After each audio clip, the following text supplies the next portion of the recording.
Bienvenidos a este episodio de Viruega Podcast. Los saluda Pablo Viruega para platicar de la semana 12 en la NFL. Todo lo que nos dejó. Hablaremos también de la situación a la postemporada, cómo está el panorama a la postemporada de la NFL y por supuesto también el campeón de campeones que ya está definido en el fútbol americano colegial de México. Los borregos del Tec Toluca obtuvieron el título en la CONADEIP, enfrentarán a los Pumas de la universidad y daremos respuesta a todos y a cada uno de sus cuestionamientos que los hicieron llegar a través de las cuentas de un servidor. Ya lo sabe, en Twitter, Pablo Viruega, en Facebook, facebook.com/Pablo Viruega y en el correo electrónico info@pabloviruega.com. Iniciamos Viruega Podcast.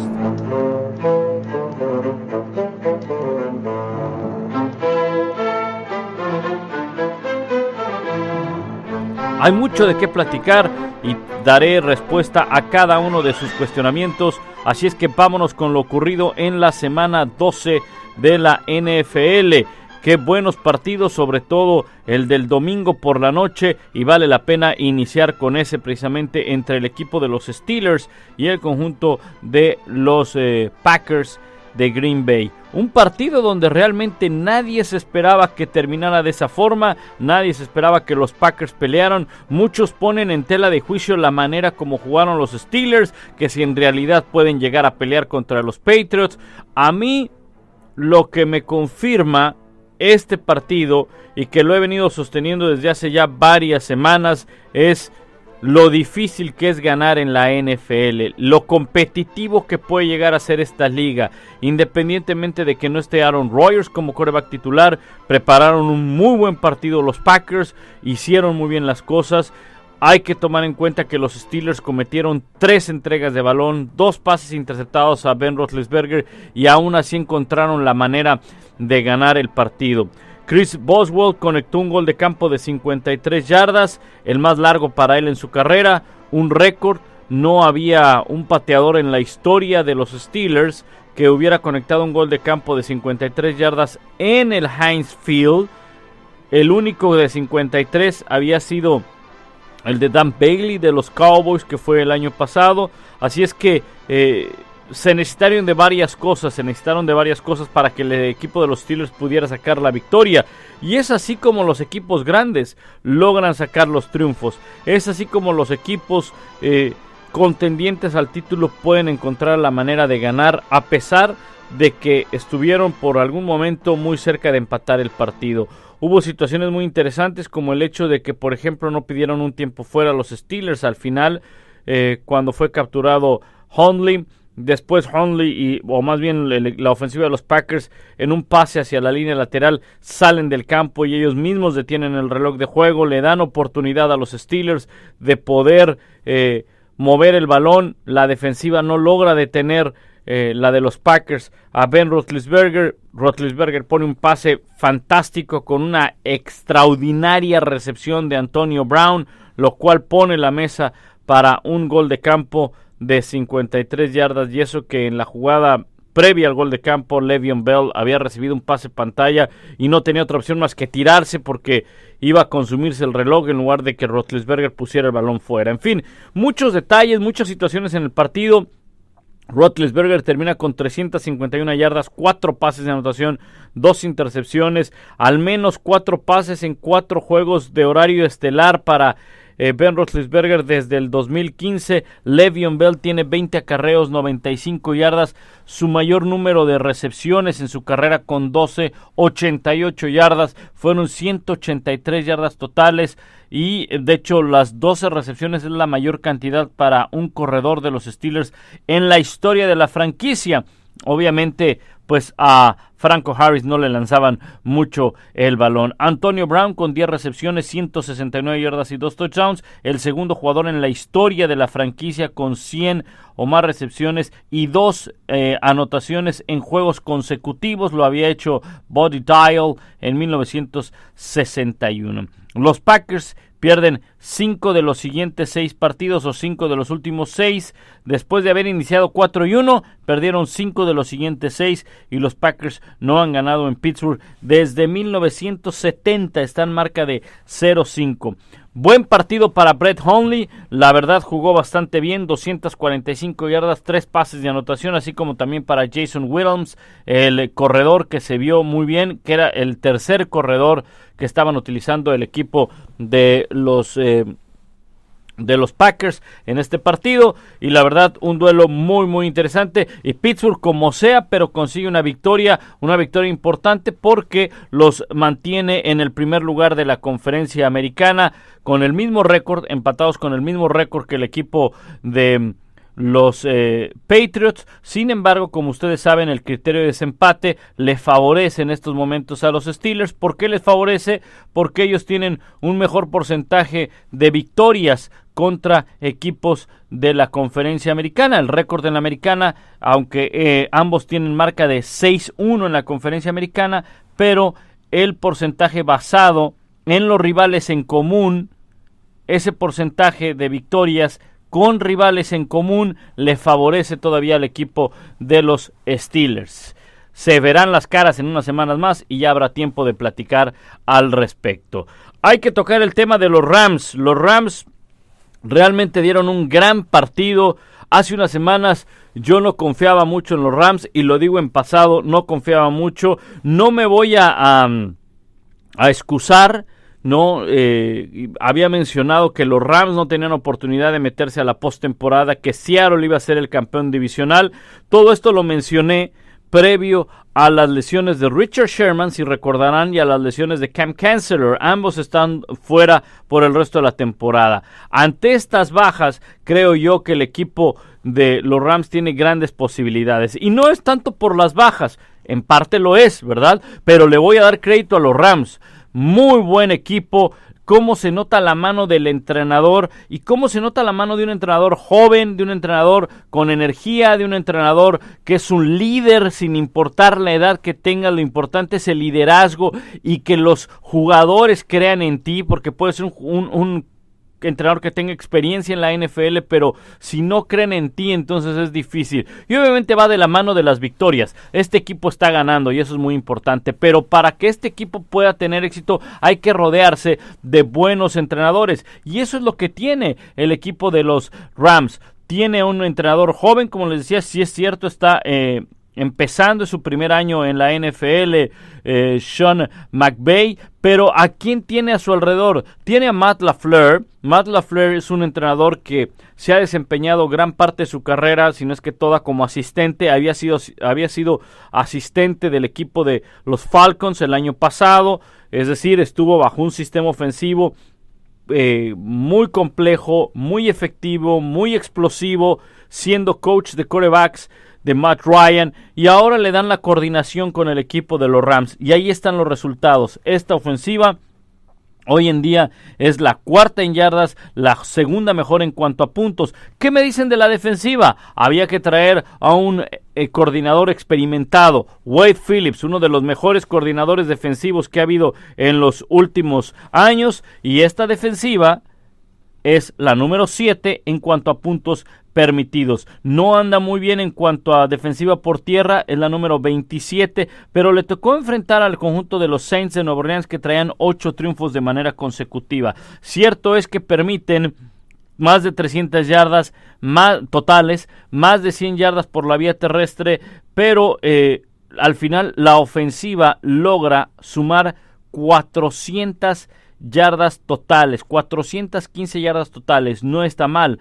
para una defensiva como es la de los Saints, que es la número 12 en cuanto a puntos permitidos, y en cuanto a yardas es la número 15. Entonces, al final responde la ofensiva anotando y consumiendo más yardas, consiguiendo más yardas de las que necesitaban para ganar este partido, y es aquí cuando la ofensiva tenía que salir adelante, porque era un choque de dos muy buenas ofensivas, eso estamos de acuerdo.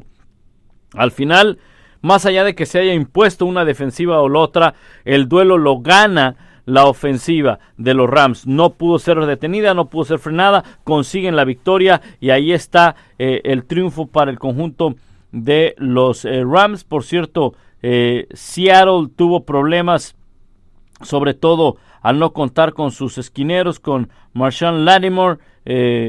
Hay que tomar en cuenta esas bajas. Y bueno, el equipo de los Rams, bien merecido. Hoy en día, en estos momentos, los Rams es el tercer mejor equipo que hay en la Conferencia Nacional. Detrás, muy cerca de ellos, de los Vikingos de Minnesota, con el mismo récord que los Santos de Nueva Orleans, y Filadelfia, que se va solitario en la primera posición. Y hablando de Filadelfia, hablemos del equipo de los Eagles, porque dieron un magnífico encuentro. Por cierto, le ganaron a los Bears 31-3.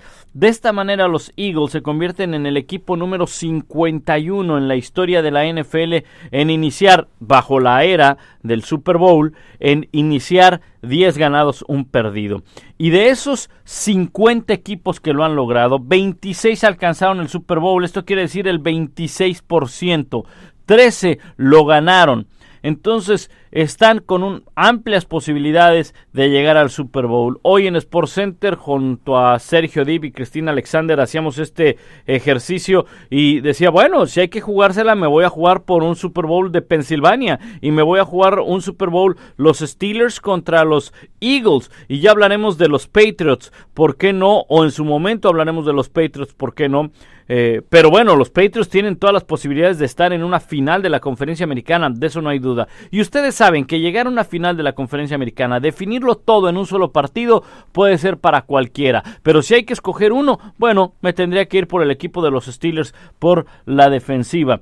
Ahora, los Eagles, tercer partido consecutivo, obviamente ganado, con al menos 28 puntos. Empatan la racha más larga que hay de un equipo en la era del Super Bowl. Cuarta victoria consecutiva con al menos 23 puntos. Empatan a lo que hicieron los Colts en el 2004 y a los 49ers en el 93. Carson Wentz, quinto partido con 3 pases de anotación en esta temporada, está a 1 de igualar el récord que pertenece a los Eagles de Norm Snead en 1967. 28 pases en esta temporada para Carson Wentz, 28 pases de anotación, es la tercera mayor cantidad para un quarterback de primero o de segundo año durante 11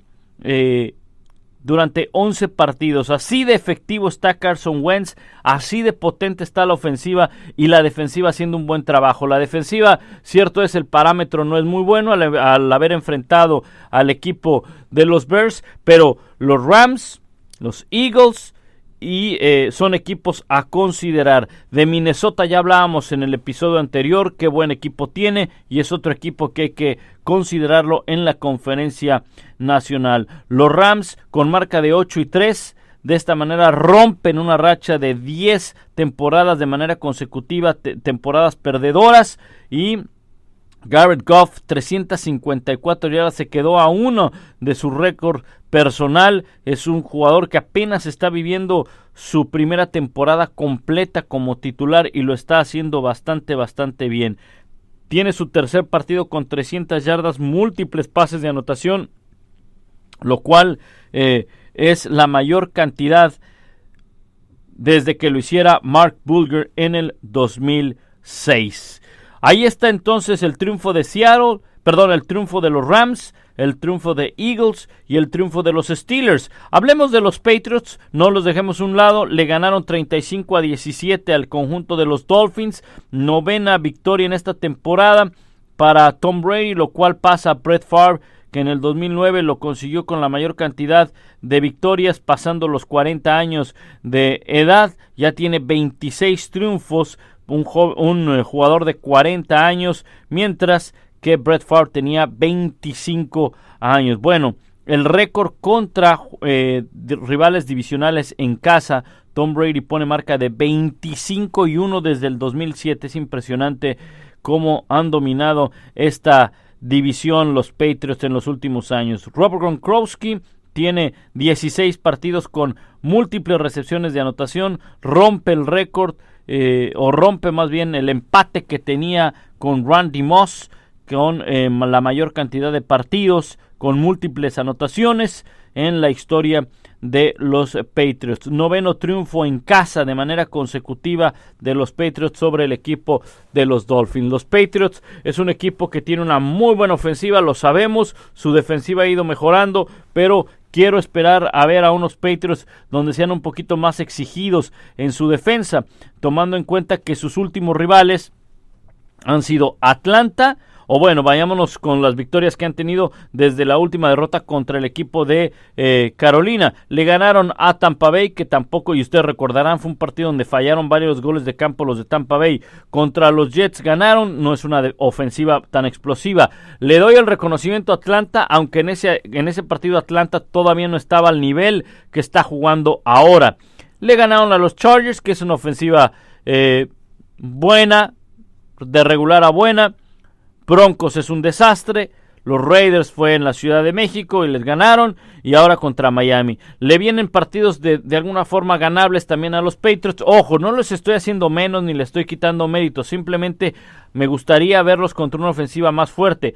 Viene una visita a los Bills y luego viene una visita a Miami y después vendrá la visita a la casa de los Steelers. Esa es la gran prueba para los Patriots, como también es la gran prueba para el equipo de los Steelers, para ver quién es el que pueda dominar la conferencia americana o quién podría terminar en la primera posición. Otros resultados que se dieron: el equipo de los Panthers derrotaron a los Jets 35-27. Este equipo de los Panthers fue el primer partido con fue una victoria de 35-27.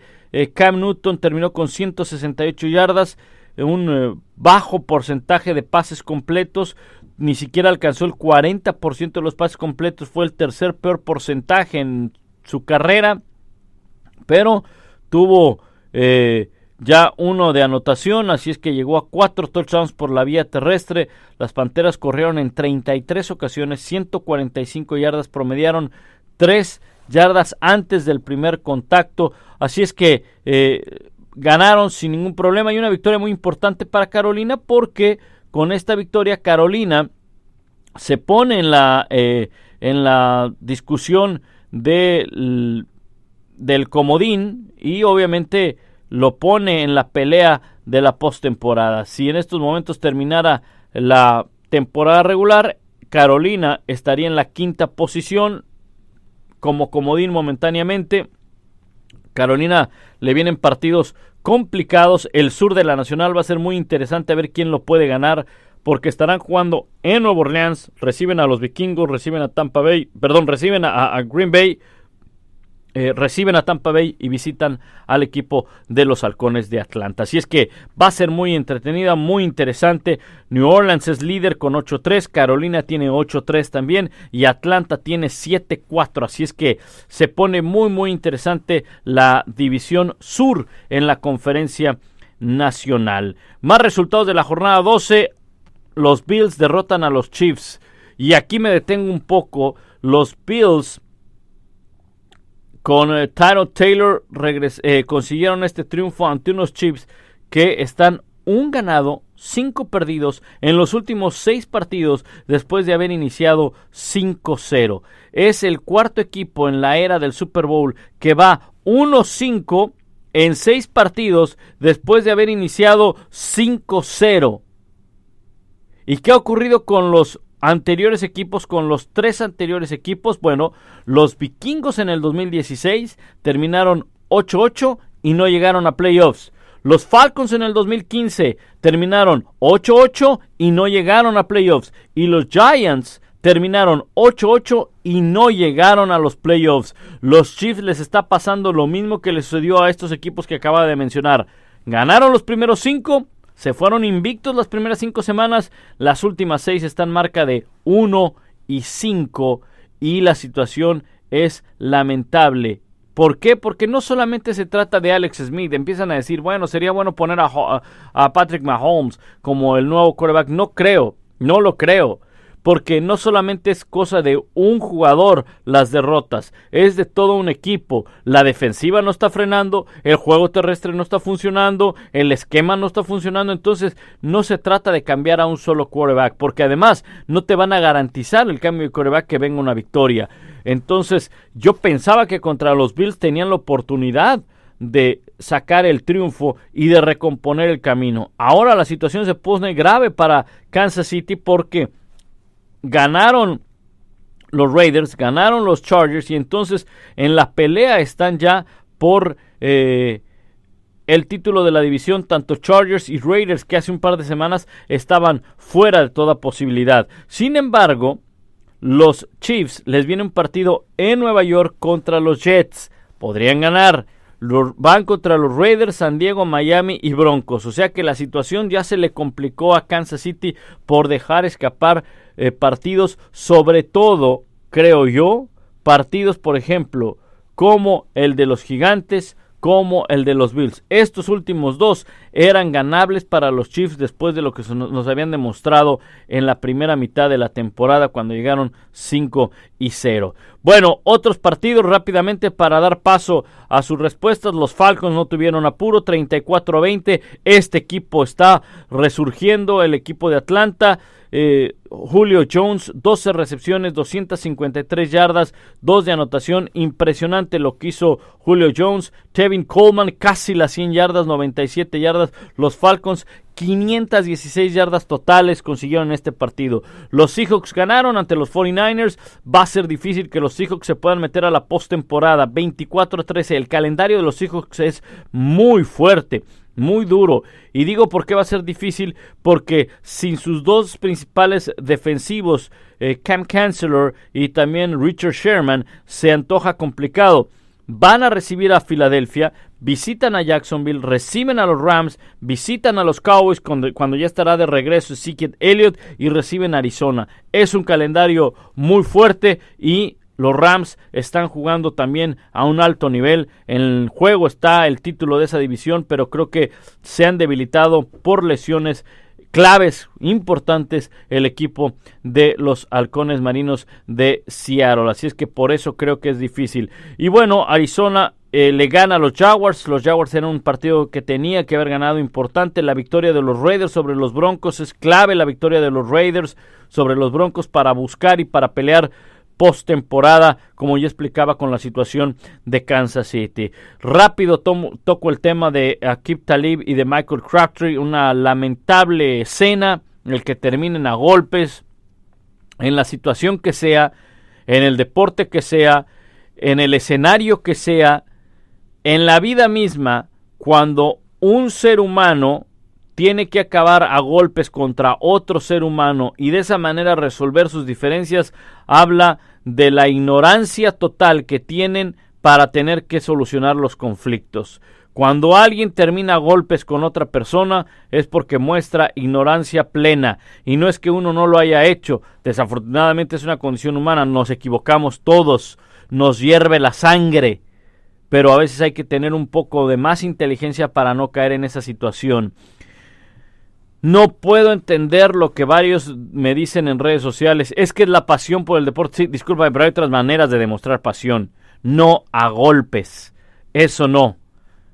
Para eso hay deportes que se dedican a eso, y lo hacen de una forma muy caballerosa, si se puede llamar de esa manera, pero están bajo las mismas reglas y mismas circunstancias, pero no en otro tipo de deportes. Acabar a golpes, insisto, es demostrar la ignorancia que permea a veces al ser humano. Bueno, de esta manera damos repaso a cada uno de los partidos. Me detengo un poco en el tema del Tec Toluca. Una felicitación al Tec Toluca. Qué gran partido dieron. Un balón suelto que fue clave para los aztecas. Y de ahí se abrió la puerta para que el Tec Toluca consiguiera el triunfo. Merecidísimo. Gran partido allá en el Templo del Dolor, en casa de los aztecas. Una felicitación a mi buen coach Ramiro Sobrino. El Milo Sobrino fue mi coach cuando era yo muy pequeño. También el coach Tella, Gustavo Tella, todo el equipo del Tec Toluca, porque sé que desde hace mucho tiempo, hace 20 años que inició este programa, estaban en la lucha, habían tenido equipos muy buenos cuando estaba la ONEFA completa, cuando estaba la liga completa, habían dado buena pelea con el coach Diego García Mirabete y se les había, bueno, no quiero utilizar esa frase, no habían podido conseguir, iba a decir, se les había negado el título, pero no, ese es de otro deporte. Realmente no habían podido obtener el título, ahora lo obtienen y ahora tienen la gran oportunidad de jugar el campeón de campeones en casa. Según la cuenta de CONADEIP, van a jugar en la congeladora, eso es lo que ha informado CONADEIP hasta ahora, hasta este lunes, que es cuando grabo este podcast. Más adelante en la semana escucharemos si hay algo más y en el siguiente episodio hablaremos más de este partido, por supuesto. Les puedo decir que muchos creen que este partido se debería jugar en otro lado. A mí me gustaría que fuera un aforo más grande para que hubiera más oportunidad que la gente viera el partido y no necesariamente en Ciudad Universitaria. Hay estadios en Toluca como el Chivo Córdoba, donde ya hace muchísimos años se llevó a cabo un Tazón Azteca, donde pudieran recibir este partido. Sería muy interesante para el aforo, para el público. La regla y el reglamento marca que CONADEIP es local y CONADEIP tiene el derecho de decir y definir dónde se va a jugar el partido, si es en la congeladora con el aforo que hay o si es en otro lado. Alguno de ustedes también me preguntaba si ESPN lo estará transmitiendo. Están en pláticas, pregunté con la gente que tiene que ver eso dentro de ESPN. Eso no me corresponde ni a mí ni a los demás comentaristas. Eso es un área de programación que ve y trata de ver eso. Están en pláticas, no hay nada seguro y yo les mantendré informados en las redes sociales. Bueno, pasemos a sus cuestionamientos en Twitter y también en Facebook. Vamos primeramente a Facebook, en facebook.com/Pablo Viruega. Enrique Rojas, ¿qué favorito para la final entre Pumas y el Tec Toluca? Si quiere, la próxima semana lo hablamos con mucha más tranquilidad, Enrique Rojas, y trataré de tener a alguien que haya seguido la temporada de ambos equipos partido a partido. Yo he seguido algunos, pero realmente no he podido seguir toda la campaña por diversos compromisos acá en ESPN. Dice Marco ¿por qué tus compañeros menosprecian a los Steelers y solo existen los Patriots? Bueno, no sé a quién se refiere específicamente en ese sentido. Yo creo que le dan el valor a cada uno de ellos. ¿Será porque Steelers se evidencian solos, se complican todos los partidos? Bueno, eso da la impresión. Por cierto, les puedes enseñar que sean objetivos. Gracias, un abrazo. Bueno, cada quien tiene su estilo, cada quien tiene su forma de hacerlo. Yo respeto no solamente la de mis compañeros, sino la de todos los demás en otros canales de televisión, estaciones de radio. El que tiene la última palabra, Marco, eres tú al escoger una cuenta de Twitter, una cuenta de Facebook, un periódico, una revista, un sitio de internet, un podcast, una estación de radio, un canal de televisión. Luna Petizo, ¿por qué crees que Alabama no le pudo ganar a Auburn? Ya los trae de hijos. Se llama escauteo, se llama conocer al rival, se llama ejecución dentro del terreno de juego. Auburn ejecutó mejor y en partidos tan cerrados cualquier pequeño detalle es clave. Steelers o Pats, Vikingos o Eagles. Bueno, ya lo había mencionado Ezequiel Muñoz. Steelers y Filadelfia Eagles. Aunque las dos preguntas que mencionas involucrando estos cuatro equipos, no me extrañaría que fueran finales de conferencia. Steelers Pats y Minnesota Eagles. Cruz Cortés, ayer me di cuenta que los Steelers es un equipo muy vulnerable. ¿Quién para los Pats? Creo que otra vez al Super Tazón. Bueno, puede ser, habrá que esperar. Los Pats se enfrentaron a los Dolphins. Sé que Green Bay es un equipo que no cuenta con su mejor, con su quarterback titular, pero habla de lo competitivo que es la NFL. Haz comparativas Steelers y Pats, Esteban Lechuga. En su momento, Esteban, ya hablaremos de ese partido en unas semanitas más. Démosle más fuego, démosle más argumentos a los dos. Contendientes al Super Bowl, dice Eric García. Ya hablaba de los dos, Steelers e Eagles. Omar Reséndiz, en la NCAA Fútbol Colegial, ¿qué opinas?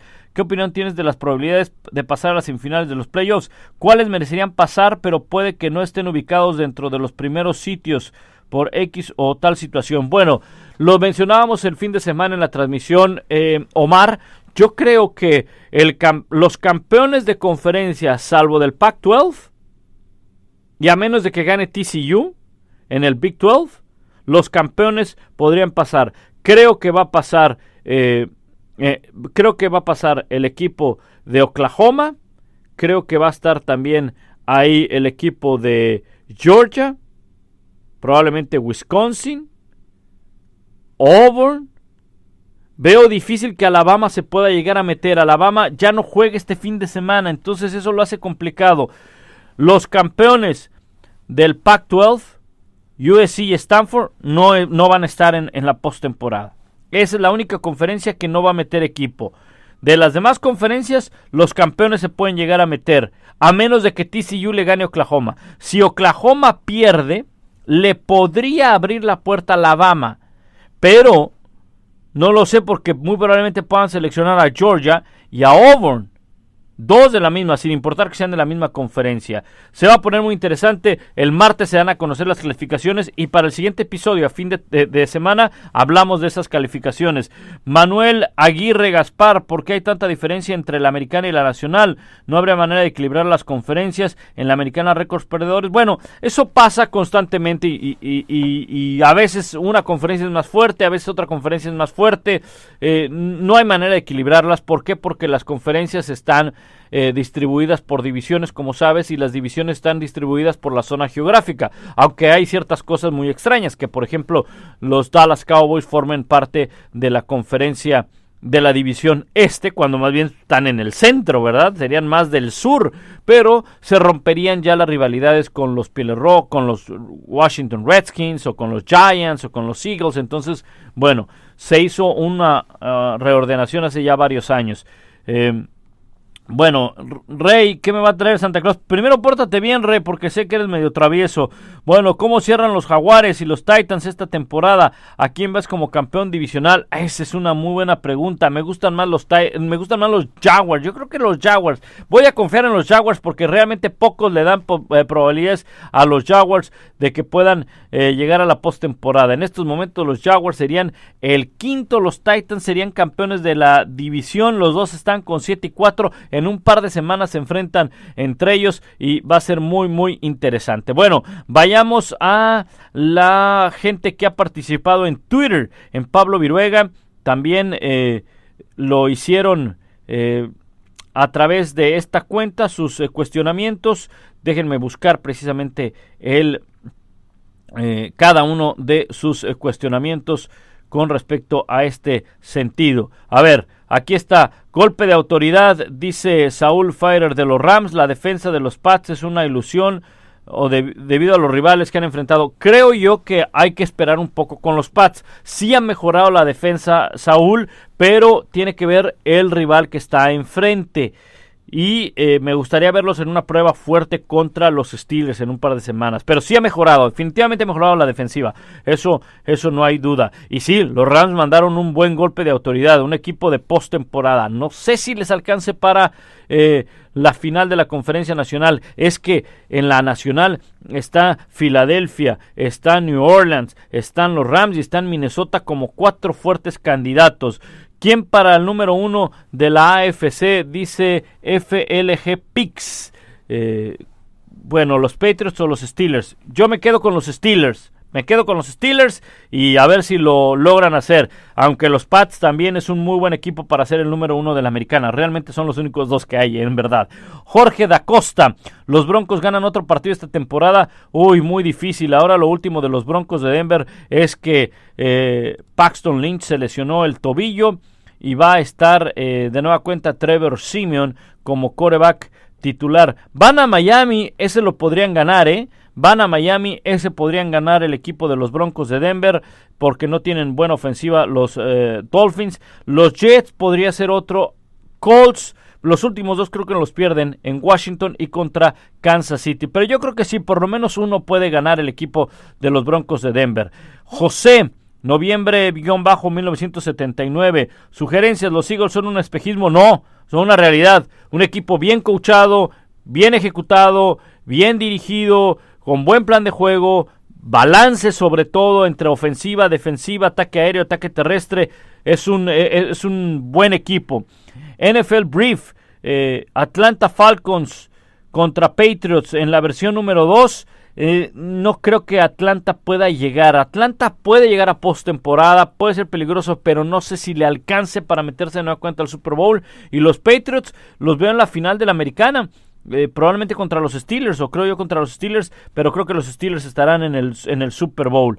¿Veías la derrota de Jacksonville? ¿Crees que tengan fundamentos para pelear? Sí, yo creo que tienen posibilidades. La posición de quarterback es medio complicada, Bernardo, pero creo que pueden pelear postemporada. Carlos Vázquez, buen día, amigo. ¿Quién para el Super Bowl? Eagles contra Patriots. ¿Te gusta? Puede ser. Yo me quedo más con Eagles contra Steelers. Eso puede ser. Librado Morales. Se equivocó Mike McCarthy en el último cuarto. No es ir por tierra y por aire contra Steelers, sabiendo que su quarterback no está para lanzar el balón. Yo creo que se equivocan al momento de no consumirse el reloj de juego. En una jugada ya lo mencionaba, que se sale del terreno de juego y ellos mismos detienen el reloj. Insisto, ellos querían acercarse al gol de campo, pero bueno, también se equivocan en un par de cosas. Un gol de campo muy lejos que intentan, le dejan una buena posición de campo al equipo de los Steelers. Esto fue antes, por el tercer cuarto, si no mal recuerdo. Después, en una patada de despeje, cometen un castigo y les vuelven a dejar buena posición de campo a los Steelers, y de ahí generan otra serie anotadora el equipo de los Steelers. Coaches de tribuna, un abrazo, un saludo a todos los coaches ahí de tribuna. Buen trabajo los que hacen también en redes sociales, en su canal de YouTube, Coaches de Tribuna, en sus podcasts, en su página de internet, siempre muy activos Coaches de Tribuna. Ellos mandaron preguntas vía correo electrónico y ahora les damos también respuesta a la gente que lo hizo a través del correo electrónico en info@pabloviruega.com. En info@pabloviruega.com es el correo electrónico para que estén en comunicación, y aquí lo hicieron Coaches de Tribuna. Fíjense, aquí tengo, a ver, pregunta, mira, ya llegó pregunta Álvaro Stevens Hernández, y también lo hizo Coaches de Tribuna, José Bernardo. Fue en el fútbol de México. El fútbol americano de México se beneficia si el campeón de campeones se juega en un estadio mayor, aforo o solo berrinche de los aficionados de Pumas, como algunos lo han planteado. El fútbol americano de México puede seguir creciendo con 2 ligas, pero que jueguen y pacten interligas y campeón de campeones. A mí me gustaría, José, que hubiera una sola liga. Y entonces nos evitaríamos tener una final por más de una década entre Pumas y Tigres.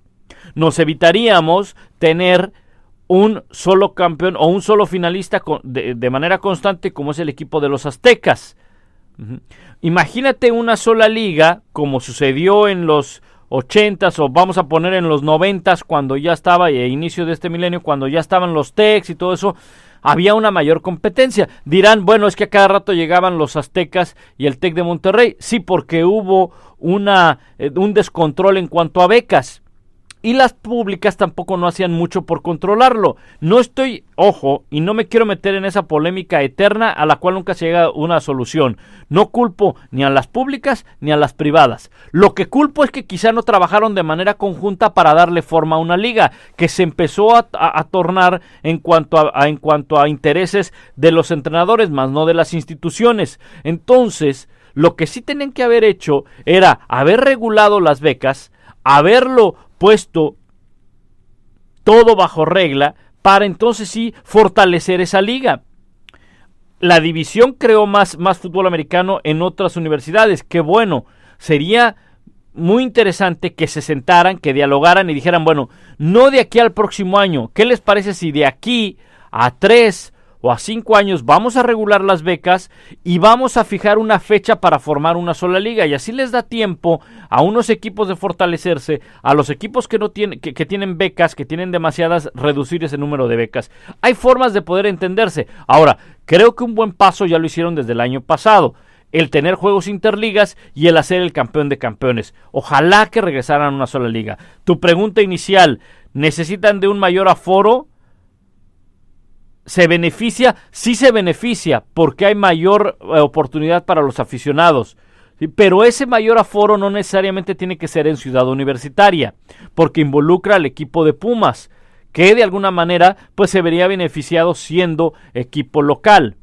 Aunque administrativamente y la taquilla vaya para la CONADEIP, bueno, pues no sería lo mismo.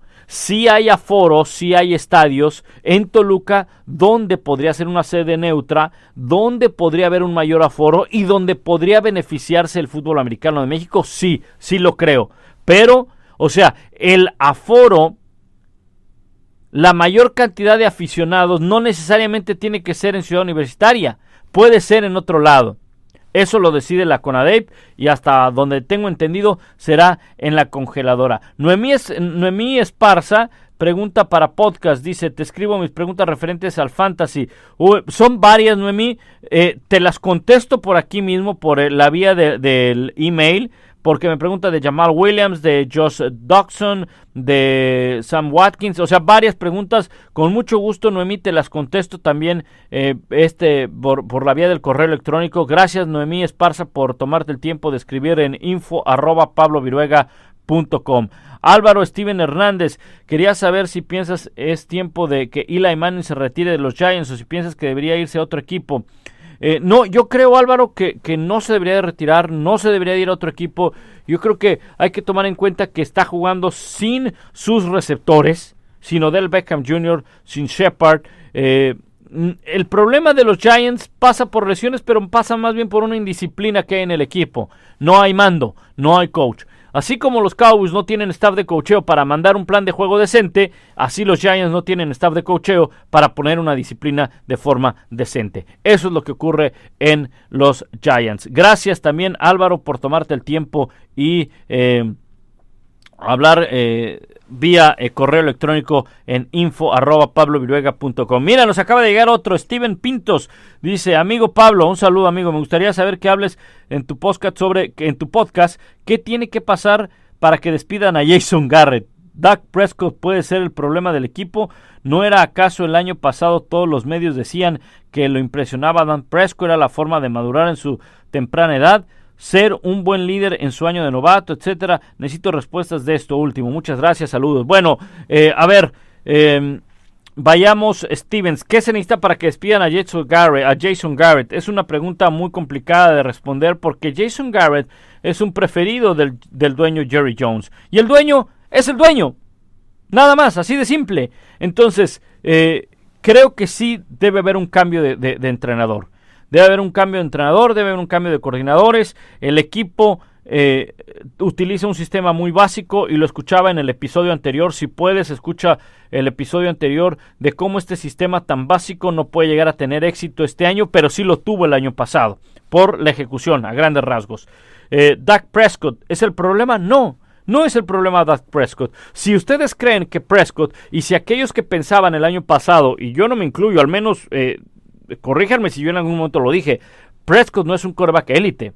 Ejecutaba muy bien un sistema muy básico y le ayudaba mucho el sistema. ¿Es un buen quarterback? Sí lo es, por supuesto que es un buen quarterback. Para llegar a la NFL hay que ser buen jugador, aunque haya habido fiascos, pero mucho depende de la preparación. Prescott es un tipo muy preparado, que se estudia, que es un líder, pero necesita un mejor plan de juego y necesita de Ezekiel Elliott y necesita de una mejor defensiva. Todo quarterback necesita de una muy buena defensiva, de un complemento. Hay pocos quarterbacks que por sí solos pueden hacer las cosas y aún así necesitan de algún equipo para poder salir adelante, y lo he mencionado en otras ocasiones. Entonces, no es que sea el problema Prescott, no es que sea el problema la ausencia de Ezekiel Elliott, es que es un conjunto, es una suma de problemas lo que trae la situación o que lo que degenera en la situación que viven hoy los Cowboys. Lo voy a repetir como lo mencioné en el episodio anterior, es un sistema tan básico de unos entrenadores que no crean un plan de juego adecuado, contando el material que se tiene, con ausencias y con suspensiones, y que no logran estos jugadores ejecutarlo de la manera adecuada, porque además ha habido errores de ejecución de los jugadores, ha habido errores en el planteamiento de juego de los entrenadores, aunado a las bajas y también a las suspensiones. Es un cúmulo de situaciones lo que provoca que los Cowboys no hayan podido ganar a raíz de que fue suspendido Ezekiel Elliott. Bueno, con esto llegamos al final. Ha sido un podcast más largo de lo habitual. Espero que no se hayan cansado, espero que se hayan quedado. pero valió la pena hablar de lo sucedido en la semana 12 y sobre todo darle respuesta a todos y a cada uno de ustedes que se toman la molestia de escribirnos, de estar en contacto con un servidor en Twitter, Pablo Viruega, en Facebook, facebook.com/Pablo Viruega, así como también en el correo electrónico info@pabloviruega.com. Esto fue Viruega Podcast.